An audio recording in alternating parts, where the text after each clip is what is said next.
Greetings!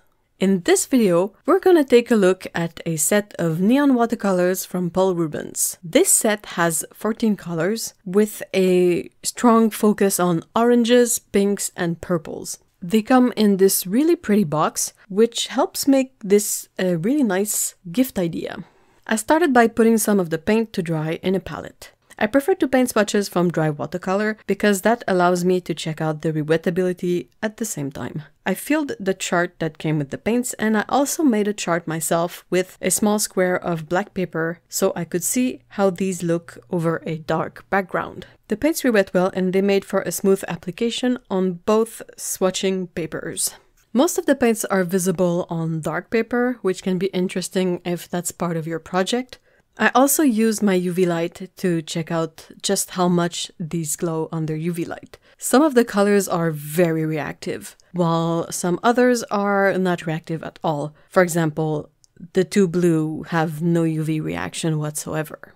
I know it can be difficult to incorporate these paints, so I've done a few examples of ways these can be used. I've also done a few studies that showcase the strength of these neon colors. The studies I made all feature natural, special lighting conditions. I have an aurora borealis, sunsets, and/or sunrises. I feel like neon colors are perfect for representing that particular glowing effect that is otherwise much harder to communicate. It's much easier to represent glow with an actually glowing color. Then I thought of some ways to use the colors for illustrations. For the first one here, I used an orange as a mother color, meaning a color that I mixed into every color I used to paint this. I used Schmincke paints, and they mixed really well with the neon colors. This method makes for a brighter image than if you'd only used regular watercolor, and it's also quite fun under UV light. Another way to use a neon color is as a base layer or underlayer. This is a flat color that goes under the colors of the painting. With this method, everything will be tinted by the base color, since watercolor is transparent. All the white areas will be in this base layer's color, unless you use white gouache to paint those areas.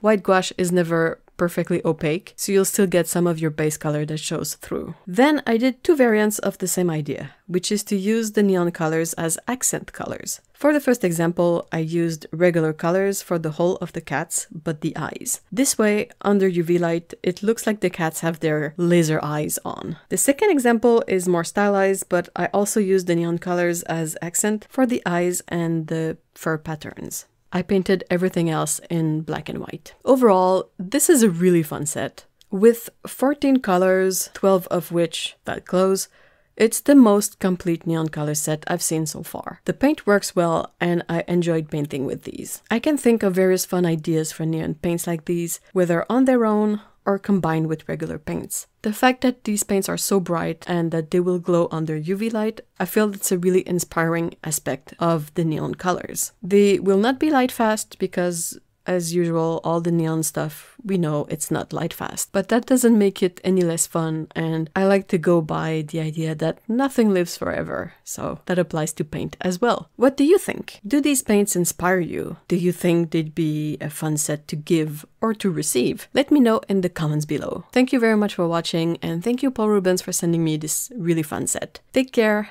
bye bye.